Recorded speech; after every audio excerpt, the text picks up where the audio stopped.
Bien, donc bonjour à tous et à toutes. Donc on se retrouve aujourd'hui pour une nouvelle chronique littéraire consacrée à un roman peu connu, d'un auteur peu connu du 19e siècle, Éric le Mendiant de Pierre Zaccone.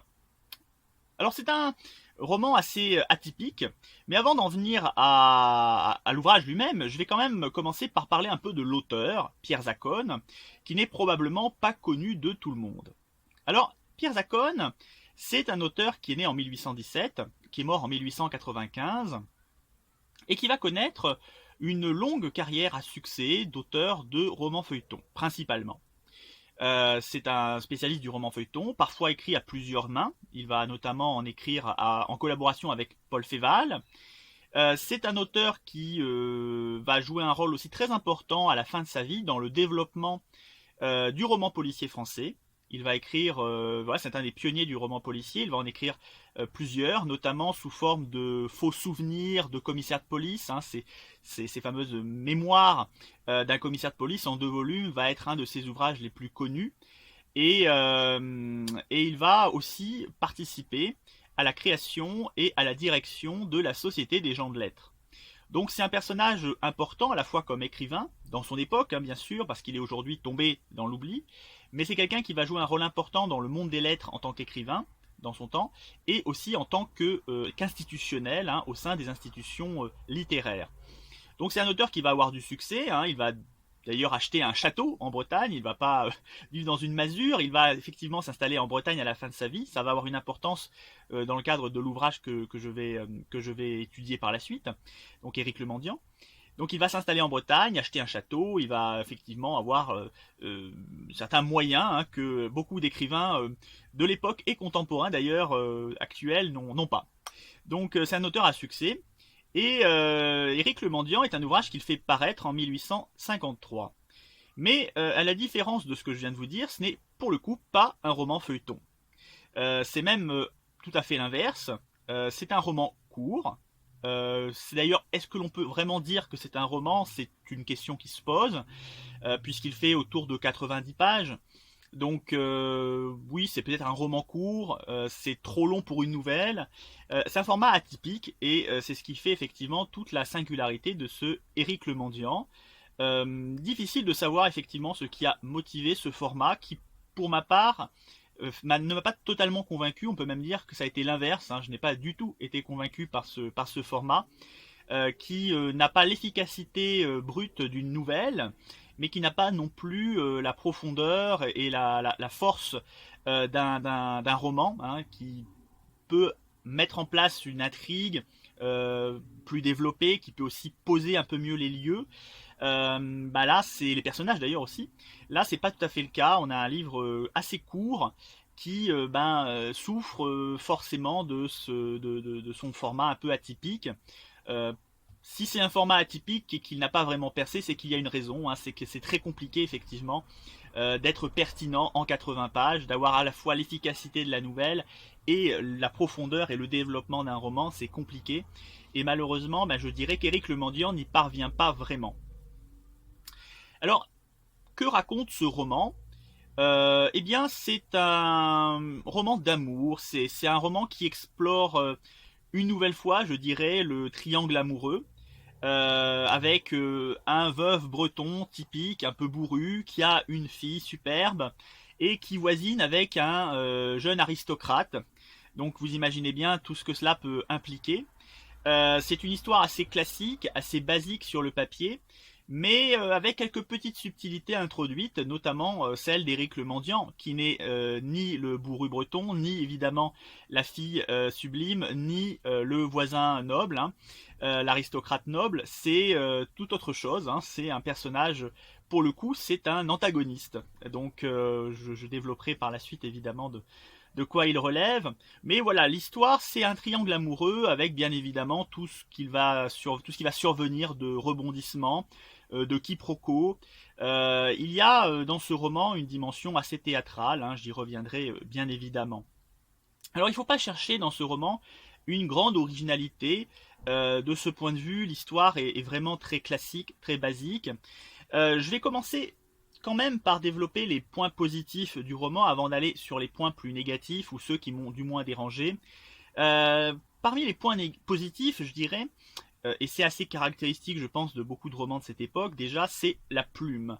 Il est certain que Pierre Zaccone, ce n'est pas l'auteur sans doute le plus talentueux de cette période, c'est sans doute pas celui qui est le plus non plus innovant, mais très clairement, il y a une plume et ça fait toujours plaisir de retrouver un auteur qui a un vrai style, pas forcément très personnel, hein, c'est un style vraiment classique pour le 19e siècle, mais il y a du style, il y a de la langue, il y a du verbe. Et ça fait plaisir. Voilà, on trouve des mots comme pattern, comme ingambe, il y a du vocabulaire, il y a de voilà, il y a de la profondeur. On sent que chaque mot est bien réfléchi, chaque mot est à sa place. On sent qu'il n'a pas besoin de se forcer pour trouver des synonymes adéquats. Il a du vocabulaire, il l'exploite, et c'est vraiment très propre. Et là où je trouve qu'il y a une grande force dans ce roman, c'est non seulement que l'écriture est esthétique, elle est belle, elle est appréciable, il y a du verbe, comme je le disais, mais ce n'est pas lourdingue, c'est pas balourd, vous voyez. Parce que la tendance c'est de faire très amphigurique, très alambiqué, de mettre plein de mots rares comme ça dans certains romans contemporains, c'est de quand on veut avoir du style, on met plein de mots rares comme ça et puis on se donne un genre, un genre chic, pompeux, jusqu'à l'excès. Et bien là non, il ne se force pas et en même temps c'est fluide, c'est très clair, c'est très précis, les phrases sont vraiment propres, elles sont pas trop longues, elles sont pas trop courtes. Et l'une des grandes forces aussi de ce livre, c'est la qualité des dialogues.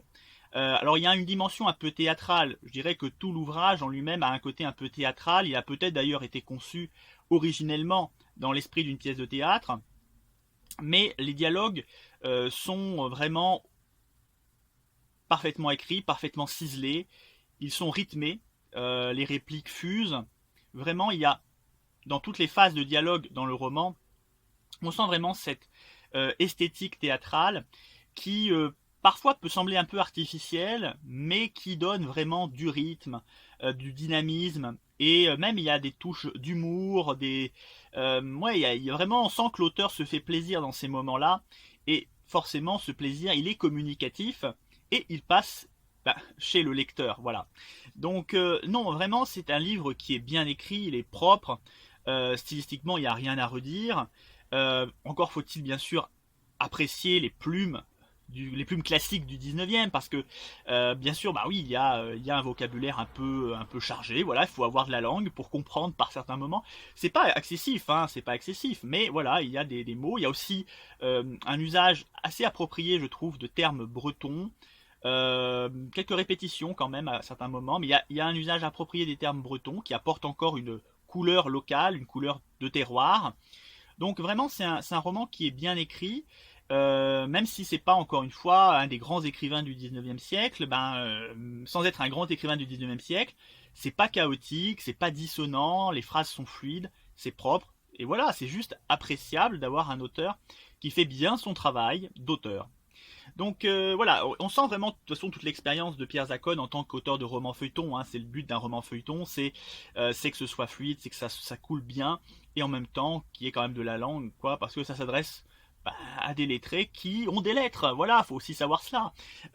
Lire la presse au 19e siècle, avoir les moyens de lire la presse au 19e siècle, c'est aussi être, avoir un certain statut, et le lecteur, il a une certaine langue, il a des lettres, et donc il attend évidemment que l'écrivain qui lit en ait également. Voilà. Donc c'est bien écrit. Pour le reste, malheureusement, je ne vais pas forcément faire que des compliments.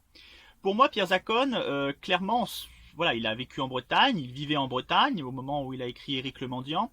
Et je dirais que dans le bons aspects encore, on peut mettre vraiment le décor qu'il place. C'est-à-dire qu'il maîtrise, voilà, le cadre, le contexte. Il y a de belles descriptions de la Bretagne, de belles descriptions réalistes. Hein, c'est une plume réaliste. Pour moi, j'ai bien ressenti l'atmosphère, l'ambiance de cette Bretagne du 19e siècle, le milieu du 19e. Euh, Tout n'est pas très original dans la manière dont il utilise notamment les métaphores, les comparaisons. Il y a des choses qui sont peut-être un petit peu usées, un petit peu usitées. Mais franchement, on sent que voilà, il sait de quoi il parle. Et ça fait plaisir également parce que bah, trop souvent, on a des auteurs qui lisent le décorum de leur roman dans un bouquin, dans un dictionnaire, dans une encyclopédie. Bah non, lui, on sent que voilà, il est allé sur le terrain, qu'il sait de quoi il parle.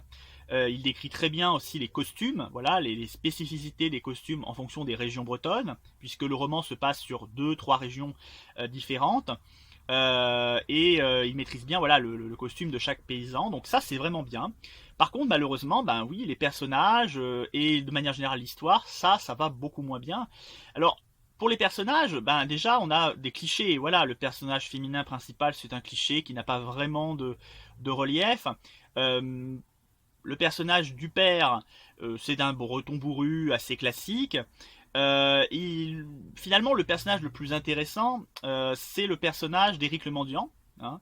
Je parle même pas de l'aristocrate, hein, qui n'a pas beaucoup d'intérêt, c'est l'amoureux transi, qui néanmoins a quand même une petite subtilité. Je vais quand même y revenir. Mais le personnage finalement le plus intéressant, c'est celui d'Éric le Mendiant, mais qui n'a qu'une scène pour lui, enfin deux scènes, on va dire, mais il n'y a qu'une scène vraiment où il apparaît, et c'est le meilleur moment du livre. Voilà, tout simplement, c'est le meilleur moment du livre. C'est un personnage détestable, voilà, mais détestable vraiment au sens appréciable. Vous voyez, c'est comme Langue de serpent dans Le Seigneur des Anneaux. Vous voyez, c'est un peu ça. C'est un personnage malicieux dans le mauvais sens du terme, vicieux, pervers, voilà, très très agréable personnage qu'on aime détester. Voilà, c'est un antagoniste qu'on aime détester, qui est bien écrit et qui aurait pu vraiment mériter un livre pour le coup pour lui. Voilà, parce que il est vraiment intéressant. Enfin, je sais pas si j'ai une appréciation particulière pour ce genre de personnage, peut-être, mais vraiment il est intéressant. Voilà, c'est un personnage d'antagoniste intéressant, et c'est dommage qu'il apparaisse si peu, alors qu'il donne quand même son nom au titre du livre. Ce qui n'est pas un hasard, je pense que l'auteur lui-même était conscient que c'était le personnage le plus intéressant, mais il ne le développe pas, au profit, comme je disais, de ce trio de personnages amoureux qui n'ont pas beaucoup de relief. Alors, l'aristocrate, bon, comme je disais, je suis un petit peu plus, voilà, un petit peu plus entre deux, on va dire. Certes, il est très cliché, très classique. En même temps, il y a quand même à un moment donné une scène qui tend à lui donner un côté plus ambigu. Voilà. D'ailleurs, c'est une scène qui va être à l'origine de toute la seconde partie du roman. Mais il y a un moment donné, effectivement, où le côté chevaleresque, parfait de son apparition, il faut savoir qu'il apparaît comme ça sur son cheval, sur son destrier, on est au milieu du 19e, mais il apparaît effectivement comme un chevalier médiéval sur son destrier avec son armure, etc. Il y a ce côté-là, un petit peu, ouais, un petit peu rétro, étrange, bon, un petit peu conte de fées. Mais ensuite, effectivement, il y a quand même un petit peu plus de subtilité. Donc, voilà, je suis un peu plus réservé quand même sur le côté trop cliché du personnage. Malheureusement, comme je disais, le roman est court, donc on n'a pas forcément beaucoup de détails. On a les personnages qui sont introduits de façon très classique et leur évolution est assez faible. Voilà, il n'y a pas beaucoup de relief. Comme je disais, il y a quand même des moments où on aurait pu vraiment voir les personnages changer et évoluer. Malheureusement, ben, comme le roman est court, tout va très vite et même ça va tellement vite que c'en est pas très crédible. Notamment, il y a tout un axe autour de la folie des personnages, voilà, je vais pas trop détailler dessus, mais il y a vraiment cette idée, est-ce que le personnage est fou ou pas. Et puis finalement tout se dégoupille très vite parce que le roman est court et donc ben, il faut aller vite, voilà. Et donc malheureusement on n'a pas vraiment le temps de douter nous-mêmes de la folie de tel ou tel personnage, ce qui est un petit peu dommage. Et puis la fin est vraiment très très très brutale, très abrupte, très attendue bien sûr, mais très brutale, très abrupte et sans grande subtilité. C'est vraiment dommage de ne pas avoir approfondi un peu plus. Comme je disais, il y avait de quoi faire beaucoup plus autour de cette intrigue. Donc on a vraiment un décor qui est vraiment bien placé, on se sent vraiment en Bretagne, on a l'air pur de la mer, on a voilà les landes désertiques et désolées. Et on sent aussi que l'auteur a une compétence pour le roman policier, parce qu'il y a à un moment donné effectivement une scène qui est typique d'une scène de roman policier, qui est vraiment bien amenée, bien introduite, qui aurait pu déboucher sur une enquête pour le coup, mais non, on va nous balancer effectivement la résolution en 3 lignes à la fin, donc c'est dommage.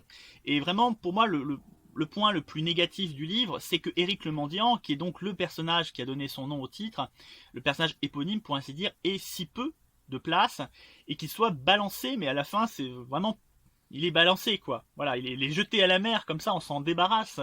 C'est vraiment dommage, parce il y avait quelque chose à faire avec ce personnage, il y avait du potentiel, un très gros potentiel, mais c'est pas exploité. Voilà. Et c'est le sentiment que j'ai le sentiment que l'auteur, ben, il a été sans doute pressé par son éditeur, ou alors il était pressé de pouvoir rembourser ses traites pour son château, j'en sais rien, mais j'ai l'impression qu'il s'est vraiment empressé de d'écrire ce bouquin pour le publier, pour pouvoir rapidement encaisser l'argent, quoi. C'est dommage parce qu'il y avait plein de choses, mais on a un squelette. Voilà, on a un squelette. Alors, ce qu'il maîtrise très bien, bah, notamment le cadre breton, euh, ça fonctionne, c'est-à-dire qu'il arrive à le mettre comme ça rapidement dans son livre, mais ce qui aurait mérité plus d'approfondissement, plus de recherche, plus de développement, à savoir les personnages et l'intrigue, bah là malheureusement ça passe un peu à la trappe et on reste clairement sur sa fin. Voilà. Alors, est-ce que je recommande Éric le Mendiant? Personnellement, je vais pas forcément vous inviter à le découvrir en vous disant c'est un super bouquin, il faut y aller. Je dirais que c'est un roman qui est court, qui est facile d'accès, vraiment. Il n'y a pas de choses incompréhensibles dedans. Il est vraiment facile d'accès. La langue est fluide, ça coule. C'est un auteur de roman feuilleton, donc il faut, voilà, on y va sans se prendre la tête. C'est pas non plus du Flaubert, c'est pas de grandes descriptions à la Zola ou à la manière de Balzac. Ça va vraiment de façon fluide, ça coule. Il y a des dialogues, voilà, c'est très appréciable, même s'il y a quelques mots un petit peu compliqués. Je pense que un lecteur même lambda d'aujourd'hui peut s'y retrouver. Mais bon, voilà, je vais pas plus le recommander que ça, à part pour voilà la découverte curieuse, on va dire. Mais c'est facile d'abord, mais après l'intérêt reste limité. Voilà, l'intérêt reste limité. Donc découvrez-le si vous avez l'occasion éventuellement. C'est toujours sympathique de découvrir des petites curiosités comme ça des siècles passés, mais c'est pas non plus un indispensable, loin de là. Mais voilà, c'est une introduction à l'œuvre de Pierre Zacon. J'espère peut-être vous en faire découvrir d'autres plus pertinentes, voilà, plus dans le genre qui est le sien, à savoir le roman feuilleton. Voilà, je vous remercie de m'avoir écouté. Et finalement, un roman court pour une chronique un peu plus longue que de coutume. Et donc, je vous dis à une prochaine chronique littéraire, hein, consacrée à je ne sais pas quoi encore. J'ai pas arrêté mon choix. Voilà. À bientôt.